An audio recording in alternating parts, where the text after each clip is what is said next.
안녕하세요. 꿈맘 챌린지 꿈맘입니다. 오늘은 제가 여러분들과 함께 삶이 힘들 때 내가 할 수 있는 것이라는 주제로 이야기를 나눠보려고 합니다. 제가 참고할 책은 미라클 라이프라는 책이고요. 이 책을 잘 모르시는 분들도 계실 텐데, 이 책 말고 우리나라의 새벽 기상의 붐을 일으킨 책, 미라클 모닝이라는 책은 잘 아실 거예요. 그 미라클 모닝의 저자 할 엘로드의 또 다른 책, 미라클 라이프라는 책입니다. 제가 이 책을 지난 5월 달에 읽었는데요. 그리고 최근에 이 책을 읽고 저에게 생긴 그런 작은 변화와 함께 여러분들과 이야기를 나눠보려고 합니다. 미라클 라이프라는 책의 내용을 잠시 보면 이 책은 저자 할 엘로드의 인생 이야기라고 보면 될 것 같아요. 그 할 엘로드가 겪은 두 가지 큰 고통, 그리고 그 고통을 이겨내는 그런 과정을 그려낸 이야기예요. 그리고 그가 어떻게 꿈꾸는 삶을 살아가는지, 그것에 대한 이야기인데, 첫 번째 할 엘로드가 겪은 고통은 어린 동생의 죽음이에요. 할 엘로드가 아주 어렸을 때 그 할 엘로드보다 더 어린 동생이 하늘나라로 가게 되는데, 그때 온 가족이 겪은 그런 슬픔의 고통, 그리고 그 할 엘로드의 부모님이 그 슬픔의 고통에서 어떤 것을 선택하셨는지에 따라서 그 할 엘로드의 인생이 달라지는 그런 이야기가 나오는데요.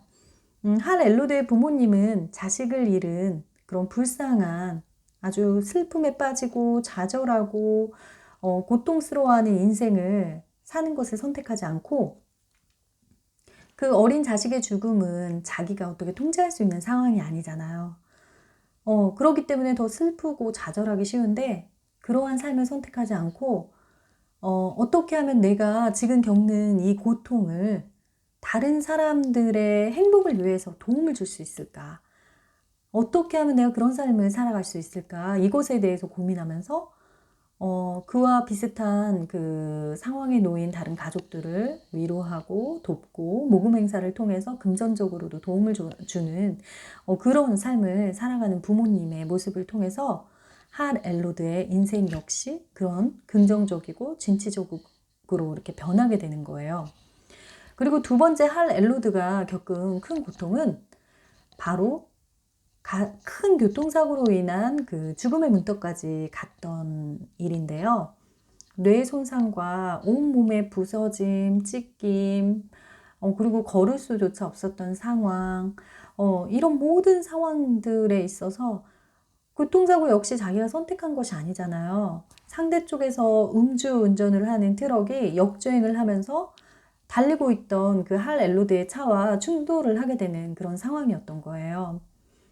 그 통제할 수 없는 상황 때문에 결론은 죽음의 문턱까지 갔었고, 그리고 걸을 수도 없었던 상황이었고, 젊은 나이에 20대 초반이었고, 그때 당시 사고가 날 때 인생에서 아주 최고의 그런 자리에 놓여 있었던 그런 상황이었고, 그 안에서 굉장한 좌절과 그런 절망을 느꼈던 할 엘로드가 그런 희생자의 삶을 사는 것이 아니라 어렸을 적에 자기가 봤던 그 부모님의 모습대로 내가 통제할 수 없는 상황을, 그것을 슬퍼하고 좌절하는 삶으로 끌어가는 것이 아니라 어떻게 하면 내가 이 자기가 겪은 그 고통을 꿈꾸는 삶으로 성장시켜 나갈 수 있을지에 대해서 고민하고, 그리고 자기의 경험을 다른 사람들에게 전하면서 어떠한 깨달음과 그들의 삶을 조금 더 풍요롭고 행복한 삶으로 이끄는 그런 쪽으로의 삶을 선택하고 살아가게 되는 이야기거든요. 그래서 이 책의 내용을 보면 우리가 가장 고통을 겪는 것은 우리가 통제할 수 없는 상황 때문이라는 거예요. 내가 통제할 수 없는 상황인데 그것을 통제하려고 자꾸 하다 보니까 굉장히 힘들고 어려움에 빠지게 되는 거죠. 고통스럽고 삶이. 그런데 내가 통제할 수 없다는 상황을 인정하기만 하면 그때 그 모든 고통들이 사라질 수 있다는 그런 이야기가 나오거든요.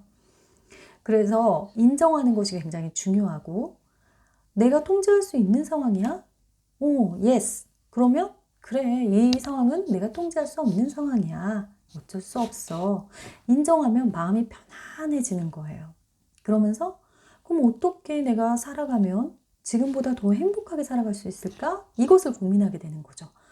힘들고 고통스러워 이 생각에서 어떻게 하면 내가 더 성장하고 꿈꾸는 삶을 살아갈 수 있을까라는 생각으로 생각의 전환을 할 수 있는 거죠. 인정을 함으로써. 그리고 만약에 통제가 가능하다. 그러면 계획을 세우고 목표를 세워서 내가 어떻게 이 상황을 통제할 수 있는지 그것을 만들어 나가면 되는 거거든요. 제 에피소드를 잠깐 이야기를 하면 제가 아이들이 유치원에 다닐 때, 큰아이가 유치원에 다닐 때는 집에서 걸어서 5분 거리에 유치원이 있어요. 그래서 전혀 불편함을 못 느꼈는데 아이가 학교를 가면서 집에서 학교까지의 거리가 25km가 떨어져 있어요. 그리고 또 저희가 고속도로로 움직여야 하다 보니까 그 시간대가 출퇴근 시간이라 굉장히 차가 막혀요. 보통 막히지 않는 평일 같은 때는 25분이면 갈 거리를 차가 막히거나 고속도로나 이런 데서 교통사고가 나면 거의 1시간 반까지도 그렇게 걸리는 그런 시간이 되거든요. 그러다 보니까 일찍 나갔더라도 지각을 하게 되는 경우도 생기고, 그리고 조금만 늦게 지각해도 그 5분 때문에, 네. 집에서 늦게 나가도 그 5분 때문에 또 지각을 하게 되고, 이런 일이 자꾸 쌓이다 보니까 내가 통제할 수 없는 그 시간, 그 교통체증, 이런 것에 대해서 스트레스가 저한테 너무 오는 거예요. 그래서 아이에게 자꾸 재촉하게 되고, 빨리빨리 준비해라, 빨리빨리 입어라, 빨리 먹어라, 빨리라는 말을 굉장히 많이 했던 것 같아요. 그러니까 아이도 알게 모르게 스트레스가 굉장히 됐을 텐데, 감사하게도 아이가 잘 그렇게 그 시간들, 힘든 시간들을 보내줘서 저는 너무너무 감사하는 마음이 지금은 들고요. 근데 그때 당시에는 쟤는 왜 이렇게 옷을 늦게 입는 거야? 정말 아침을 저렇게 늦게 먹으면 어떡해? 이런 마음이 더 강했어요. 그런데 지금 이 책을 통해서 그건 내가 통제할 수 있는 일이 아니었구나 인정을 하고, 지금은 어떻게 하면 그 시간을 내가 효율적으로 보낼 수 있을까? 즐거운 시간으로 만들 수 있을까? 어떻게 하면 내가 늦지 않고 갈 수 있는 그런 시간들을 많이 만들어낼 수 있을까? 늦더라도, 내가 통제할 수 없는 상황 때문에 늦더라도 어떻게 그 시간을 행복하게 보낼 수 있지? 이런 생각들로 이제 생각을 바꾸게 되었고요. 또 이 책 속에 보면 잠깐 그 에피소드가 나와요. 읽어드려 볼게요. 이 사람이 어떤 회의에 약속이 되어 있었어요. 그런데 교통체증 때문에 회의 시간에 30분 정도를 늦게 된 상황인 거예요. 나는 내가 통제할 수 없는 상황에서 조금만 더 일찍 출발할 걸 후회하고 소망하며 비참한 기분에 사로잡혀 압박감을 느낄 수도 있고, 그 상황을 그대로 받아들이고 30분을 즐길 수도 있다. 어느 쪽이든 나는 회의에 늦을 것이나 늦고 비참해지느니 늦고 행복해지는 게 낫다. 어느 쪽이든 나는 회의에 늦을 것이나 늦고 비참해지느니 늦고 행복해지는 게 낫다. 내가 통제할 수 없는 상황이라면 그때 저에게 선택의 길은 두 갈래라는 거예요. 한쪽은 늦고 불행해지는 거. 내가 왜 늦었지? 10분만 더 일찍 나왔으면. 집에서 조금만 더 일찍 나왔으면 어땠을까? 차가 이렇게 막히지 않았을까? 이런 후회와 좌절로 그 30분이라는 시간을 보낼 것인지, 아니면 어쩔 수 없어. 교통체증이 있는 건 내 탓이 아니잖아. 나도 몰랐잖아. 인정을 하는 거예요. 그리고 그 30분 동안 바깥의 풍경을 이렇게 둘러본다든지, 아니면 주변의 사람들을 바라본다든지, 명상을 한다든지, 좋은 생각을 떠올리는 그런 값진 행복한 시간으로도 시간을 보낼 수 있다는 것이죠. 저는 이 책을 통해 이것을 알았고요.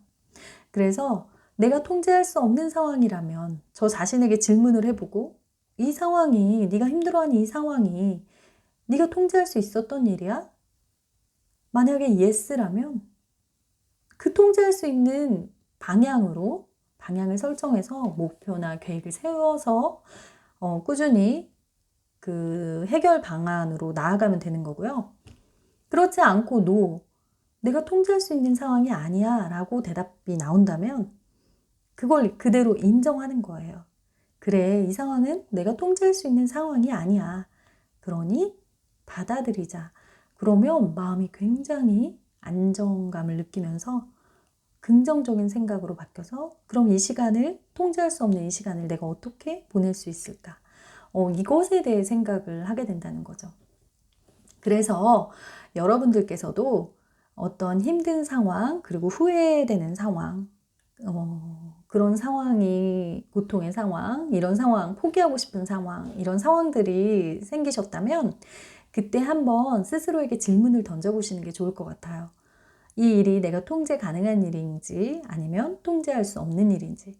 통제할 수 없는 일이라면 스스로 인정하시고 행복한 그런 길을 선택하시면 되고요.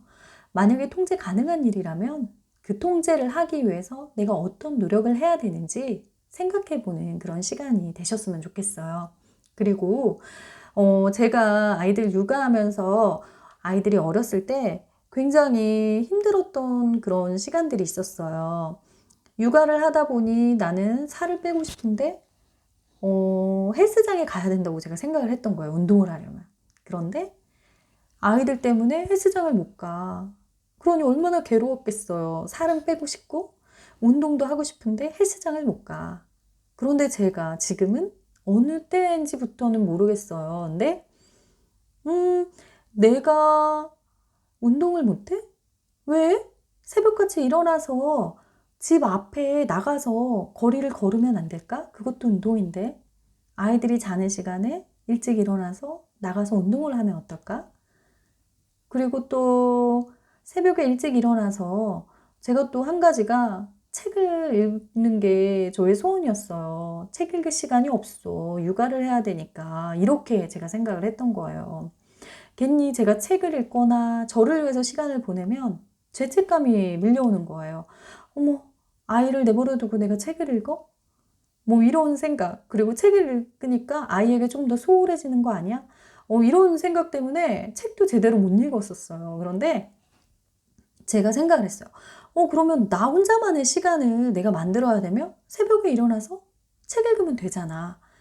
이렇게 하면서 제가 새벽 기상도 하고 새벽에 책도 읽고 그리고 새벽에 운동도 하고 운동을 하다 보니까 살 빼는 거에도 관심이 이제 가게 되고 그래서 6개월 동안 10kg 다이어트라는 도전도 하게 되고 그리고 또 굉장히 뭐 감사일기 쓰기라든지 아니면 딸 아이에게 최근에는 포스트잇 편지 쓰기를 하고 있어요. 그래서 스낵 가방에 살짝 포스트잇을 붙여주면 아이가 제가 쓴 편지를, 사랑의 편지를 읽고 맛있게 그런 스낵을 먹게 되는 그런 행복한 시간들, 저도 행복하고 아이 역시 행복한 시간들을 또 만들어주게 되었고요. 그리고 감사일기도 쓰고 있고 식단일기도 다이어트 하면서 쓰고 있고 그리고 영어 원서 읽기까지 이제는 한국 그런 자기계발서나 이런 거 위주로 많이 읽었었는데 지금은 제가 영어 원서책도 이제 한 장씩 매일 읽고 있고요. 이런 식으로 지금 또 유튜브 촬영도 하고 있잖아요. 제가 유튜브도 하나의 도전이거든요. 그래서 이런 식으로 제 도전이 하나하나 늘어나면서 제가 또 그것을 매일매일 실천하고 성장하고 있는 것이 느껴지더라고요. 그래서 내가 통제할 수 없는 삶이라고 그전에 생각을 했다면 지금은 이거는 다 내가 통제할 수 있는 거야. 어떻게 하면 내가 성장할 수 있지? 이런 쪽으로 제 삶의 방향을 틀어가고 있는 중이에요. 그래서 여러분들에게도 이런 저의 에너지가 팍팍 전해져서 여러분들도 여러분 스스로 내가 어쩔 수 없다라고 생각됐던 일들이 잘 생각해 보니 통제할 수 있는 일이었구나 라고 깨달으셨다면 그 일을 어떻게 하면 내가 잘 해나갈 수 있는지 생각하는 기회가 되셨으면 좋겠고 그리고 내가 통제할 수 없는 일인데 그 끈을 붙잡고 계속 힘들어하고 슬퍼하고 고통스러워하는 삶을 살아가고 계신다면 그것을 인정하고 놔주셨으면 좋겠어요. 내가 통제할 수 없는 일이다. 그러니 나는 행복한 길을 선택하겠다. 이렇게요. 오늘은 여기까지 여러분들과 함께 이야기를 나눠보도록 하고요. 여러분, 오늘도 도전하고 그리고 성장하는 삶, 행복한 삶 살아가시길 바라겠습니다. 그리고 다음에 또 만날게요. 안녕.